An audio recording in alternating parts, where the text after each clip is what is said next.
There's this concept in science of purity, Hmm. right? Or we can say of being able to, like when you take an iron bar, for example, Right. and you look at scientifically the atoms, right, that compose an iron bar versus a magnetic iron bar, you see the difference between the two. A typical iron bar, the atoms are kind of all over the place. They're kind of Right. chaotically organized. And then a magnetic iron bar, the atoms are all in perfect alignment. They Right. are completely disciplined, so to Hmm. speak. And through that discipline, it creates a space, a vacuum. And through that vacuum, right, this magnetic iron bar, right, this normal iron bar becomes magnetic. It's now able to harness this magnetic energy that already exists in the environment. Yes. It's not creating magnetic energy, it's just harnessing something that's already there, Right. right? And so similarly, there are these inherent qualities that are existent to pure consciousness, which is the divine. And when Mhm. you actually look at the divine, you see that, all the things that religion and spirituality says about God, right? God is love, God is compassion, God is, good being. Like there's so many qualities that we attribute to God because those who have felt and experienced God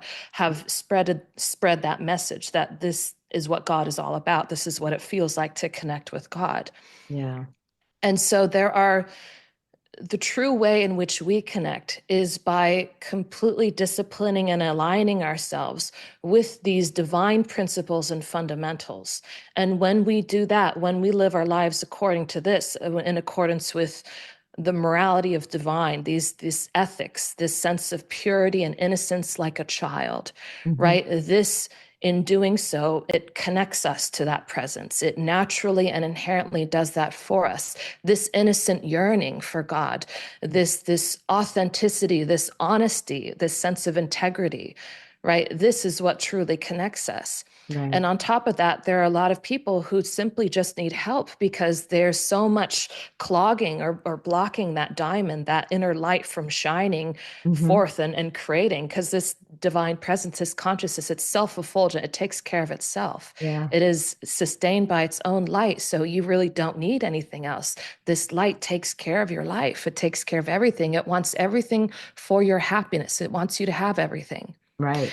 And so, but it's like, you have to follow, right, the nature of divine within Hmm. your own heart and your own being. And some people need help. And that's why the enlightened are here. When you have somebody who is already established in that presence, who's already connected, right? They have this light that's already shining through them. They Right. have this magnitude, right? This magnetic energy, right? This Hmm. divine power. Yes.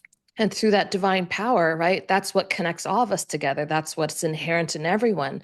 And so that divine presence can empower the soul, the presence of other people. Right. And it can connect you immediately with that presence. And in doing so, it can kind of melt away those layers that are coating that presence. So we can feel our own souls again. We can feel our own heart and navigate our lives around that so that we Yes. can always connect with truth in every moment and align ourselves with what is for our greatest good. Listen to the soul and what the soul is telling you, what direction you need to take in your life, because the soul knows.